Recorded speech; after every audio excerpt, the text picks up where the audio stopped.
புதிய கல்விக் கொள்கை என்று ஒரு கொள்கையினை கொண்டு வந்து இந்தியா முழுவதும் கல்வியுடைய தரத்தினையும் எண்ணிக்கையும் குறைக்க வேண்டும் என்ற நோக்கத்தோடு நாக்பூர் நாசகார திட்டத்தை நடைமுறைப்படுத்துவதற்காக வேண்டி ஒன்றிய அரசு முனைப்பாக இப்போது செயல்படுகிறது. இந்த மும்மொழி கொள்கையை எங்கெங்கெல்லாம் நடைமுறைப்படுத்திக் கொண்டு இருக்கிறார்களோ என்ன நடக்கிறது என்பதனை தற்போது ஆய்வாளர்கள் எல்லாம் வெளிச்சத்திற்கு கொண்டு வந்திருக்கிறார்கள். அதில் பார்க்கக்கூடிய நேரத்தில் எங்கெங்கெல்லாம் இது நடைமுறைப்படுத்தப்பட்டு இருக்கிறது என்றால் உத்தரப்பிரதேசத்தில் நடைமுறைப்படுத்தப்பட்டு இருக்கிறது, பீகார் நடைமுறைப்படுத்தப்பட்டு இருக்கிறது, மத்திய பிரதேசத்தில் நடைமுறைப்படுத்தப்பட்டிருக்கிறது, குஜராத்தில் நடைமுறைப்படுத்தப்பட்டிருக்கிறது. இந்த நடைமுறைப்படுத்தப்பட்ட இடத்திலே கல்வியுடைய தரம் எவ்வாறு இருக்கிறது என்று கேட்டால், 3வது வகுப்பிலே இடைநிறுத்தம் என்பது மிக அதிகமாக ஆகியிருக்கிறது. உத்தரப்பிரதேசத்தை பொறுத்தவரை 30 விழுக்காடு இடைநிறுத்தம் இருக்கிறது. மத்திய பிரதேசத்தில் இது போல் இருக்கிறது, பீகாரில் இது போல் இருக்கிறது, உத்தரப்பிரதேசத்தில் இது போல் இருக்கிறது. எல்லா பகுதிகளிலும் இடைநிறுத்தம் என்பது 3வது வகுப்பில் இருந்தே தொடங்கிவிட்டது. 3வது வகுப்பிலே உத்தரப்பிரதேசத்தில் 30 விழுக்காடு என்று சொன்னால் 5வது வகுப்பிலே எத்தனை விழுக்காடாக இருக்கும்? 5வது வகுப்பிலே எத்தனை விழுக்காடு என்று சொன்னால் 10வது வகுப்பிலே எத்தனை விழுக்காடாக இருக்கும்? 10வது வகுப்பில் இவ்வளவு என்று சொன்னால் 12வது வகுப்பிலே எவ்வளவாக இருக்கும்?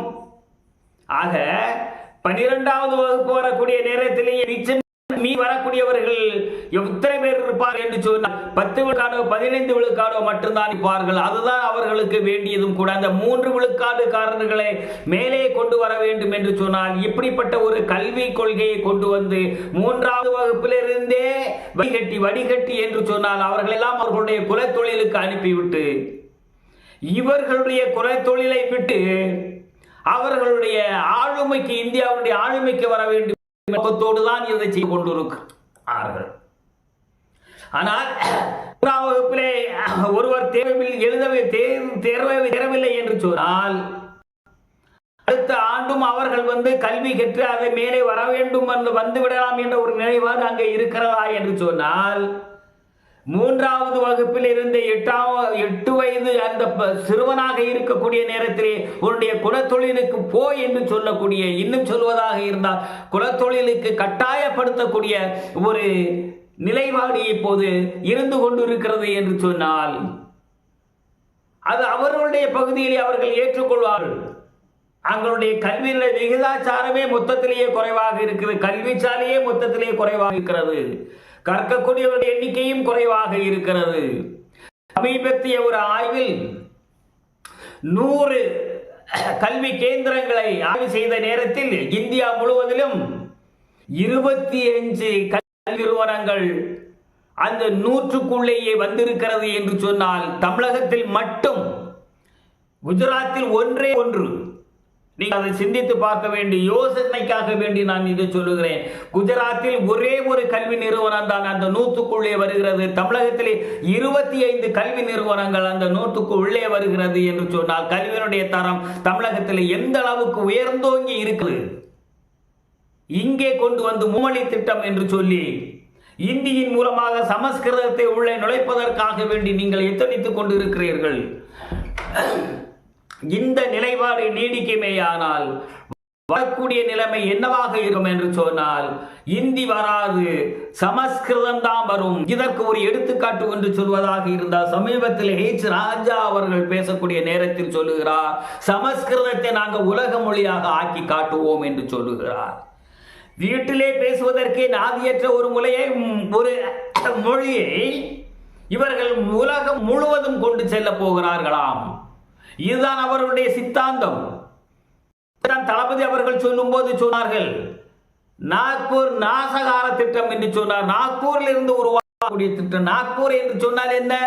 RSS தலைமை கூடாரம். அந்த தலைமை கூடாரத்தில் இருந்து உருவாக்கப்பட்ட கொள்கைதான் இந்த மும்மொழி கொள்கை.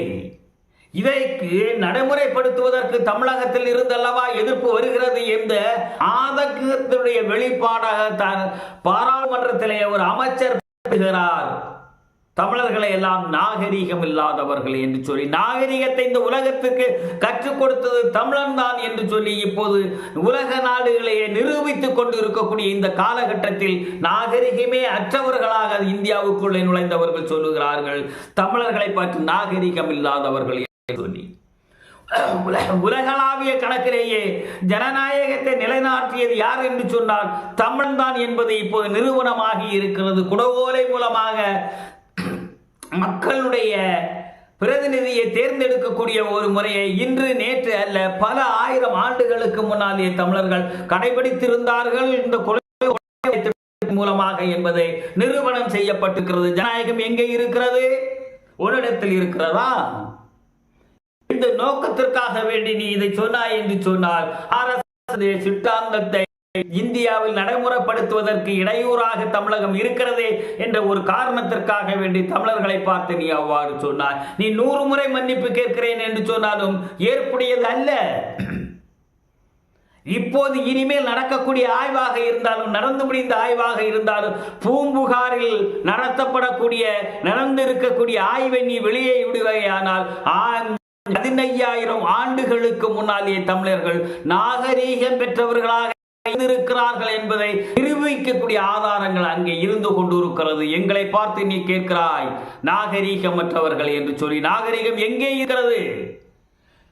கன்னியாகுமரி கடலுக்குள்ளேயே பூம்புகார் கடலுக்குள்ளேயே புதைந்திருக்கிறது. உலகத்திற்கே நாகரீகத்தை கற்றுத் தந்தவன் தமிழன் என்று சொல்லுகிறான். இப்போது உலகத்தில் இருக்கக்கூடிய சற்றொப்ப 90 விழுக்காடு மொழிகளுக்கு தாய்மொழியாக இருப்பது தமிழ் என்று சொல்லுகிறான். இதை விடுத்து 500 ஆண்டுகளே ஆகாத ஒரு மொழியை கொள்வதை திணிக்க நினைத்தால் 15,000 ஆண்டுகளுக்கு முன்னாலே வளம் பெற்றிருந்த மொழி, அந்த மொழியை பார்த்து நீ நாகரீகத்தை பற்றி நீ பேசுகிறாய். தமிழகத்தில் இருக்கிற மக்களை பொறுத்தவரை இந்த முன்மொழி கொள்கையை ஏற்றுக்கொள்வதாக இருந்தால் இடைநிறுத்தம் என்பது மிக அதிகமாக இருக்கும். குலத்தொழில் என்பது அவருடைய வாழ்நாளில் நிலை பெற்ற தொழிலாக ஆகிவிடும். இன்று வெளிநாடுகளில் வெளி மாநிலத்திலும் தமிழர்கள் கோலோச்சி கொண்டு இருக்கக்கூடிய நிலைப்பாடு ஒட்டுமொத்தமாக மாய்ந்துவிடும். தமிழகத்துக்கு உள்ளேயே வாழ்ந்து முடங்கி கிடக்கக்கூடிய ஒரு சூழல் உருவாகும். கல்வி என்பது மறுக்கப்பட்டதாக ஆகிவிடும். மீண்டும் அந்த 150 ஆண்டுகளுக்கு முன்னால் என்ன நிலைப்பாடு இருந்ததோ அந்த நிலைப்பாட்டை கொண்டு வருவதற்காக வேண்டிதான் இவர்கள் எத்தனைத்து கொண்டு இருக்கிறார்கள். இதைத்தான் தளபதி அவர்கள் வன்மையாக கண்டிக்கிறார்கள். தமிழகத்தை பொறுத்தவரை முன்மை கொள்கை எந்த காலத்தில் ஏற்றுக்கொள்ள முடியாது. ஏன் என்று கேட்டால் வளமான மொழி எங்களிடத்தில் இருந்த நேரத்தில் வறண்டு போன ஒரு மொழி எங்களுக்கு எதற்கும் பயன்படாத ஒரு மொழி.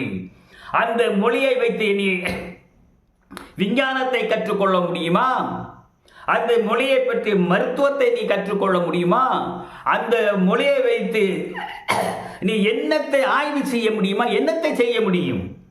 ஆனால் இப்போது தமிழகத்தை பொறுத்தவரை தமிழ் மொழியை பொறுத்தவரை மருத்துவத்தை முழுமையாக தமிழிலே கற்றுக்கொள்ளலாம், விஞ்ஞானத்தை முழுமையாக தமிழிலே கற்றுக்கொள்ளலாம், பொறியியலை முழுமையாகவே தமிழிலே கற்றுக்கொள்ளலாம், வழக்காடு மொழியாக நீதிமன்றத்திலே முழுமையாக பயன்படுத்திக் கொள்ளலாம் என்ற அளவுக்கு வளம் பெற்ற ஒரு மொழியாக இருக்கிறது. அதற்கு காரணமாக இருந்தவர் தந்தை பெரியார்.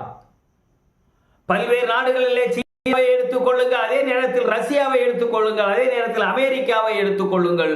அவர்களெல்லாம் அவருடைய தாய்மொழியிலே படித்து அவர்கள் முன்னேறி கொண்டு இருக்கிறார்களே. நீங்களும் காட்டுமிராண்டி காலத்திலேயே தோன்றிய மொழியை அப்படியே வளர்க்காமல் இருக்கிறீர்களே, நீங்கள் வாழ்த்துக் கொள்ளுங்கள் என்று சொன்னார். இதை மொழியை வளர்த்துக் கொள்ளுங்கள் என்று சொல்வதை விட்டுவிட்டு காட்டுமிராண்டி என்று சொன்னதை மட்டும் எடுத்துக்கொண்டு ஒரு காட்டுமிராண்டி தமிழகத்திலே பேசிக் கொண்டு இருக்கான். அதனுடைய நிலைப்பாடு என்னவாயிற்று? அந்த காட்டுமிராண்டி சொன்னது எந்த அளவுக்கு உண்மை என்பதனை மக்கள் எல்லாம் புரிந்து கொள்ள வேண்டும் என்பதற்காக வேண்டி எங்கெங்கெல்லாம் இந்த திராவிட கழகத்தினுடைய புத்தக காட்சி இருக்கிறதோ அங்கெல்லாம் மிக அதிகப்படியான புத்தகங்களை மக்கள் வாங்கக்கூடிய அளவிலே இப்போ சூழலை உருவாகி இருக்கிறது. என்ன சொன்னார் பெரியார் என்பதை இப்போது புரிந்து கொண்டு இருக்கிறார்கள். இன்று மருத்துவத்தை தமிழிலே படிக்கலாம் என்ற ஒரு நிலையை உருவாக்குவதற்கு அவர் காரணமாக இருந்தார் என்பதை இந்த மக்கள் உணர்ந்து கொண்டு இருக்கிறார்கள். இவ்வளவு வளம் மிகுந்த மொழியை வைத்துக் கொண்டு எதற்காக வேண்டும் வறண்டு போன மொழியை நாம் கற்க வேண்டும்? அதான் அது மாத்திரமல்ல, எதற்காக வேண்டி நம்ம குழந்தைகள் எல்லாம் இடைநிறுத்தமாக வேண்டும்? தமிழகத்தில் இடைநிறுத்தமே இருக்கக்கூடாது என்பதற்காக வேண்டி எங்கெல்லாம் இடைநிறுத்தம் தெரிகிறதோ அங்கெல்லாம் அவருடைய இல்லங்களுக்கு சென்று பெற்றோரை கண்டு அவரிடத்திலேயே பேசி எதற்காக வேண்டி குழந்தை இடைநிறுத்தம் ஆகி இருக்கிறது என்பதை கண்டறிந்து அந்த அவருடைய துன்பத்தை போக்கி மீண்டும் கல்வி சாலைக்கு கொண்டு வரக்கூடிய திட்டம் தமிழகத்திலே இப்போது சிறப்பாக நடந்து கொண்டிருக்கக்கூடிய, இடைநிறுத்தமே இல்லை என்ற ஒரு சூழல் இப்போது உருவாகி கொண்டிருக்கக்கூடிய இந்த நேரத்தில் 30 விழுக்காடு 40 விழுக்காடு இடைநிறுத்தத்தை ஒரு கல்வியை கொண்டு வருகிறது என்று சொன்னால் நாம் ஏற்றுக்கொள்ள முடியுமா? ஒருபோது ஏற்றுக்கொள்ள முடியாது, ஏற்றுக்கொள்ள கூடாது. நன்றி.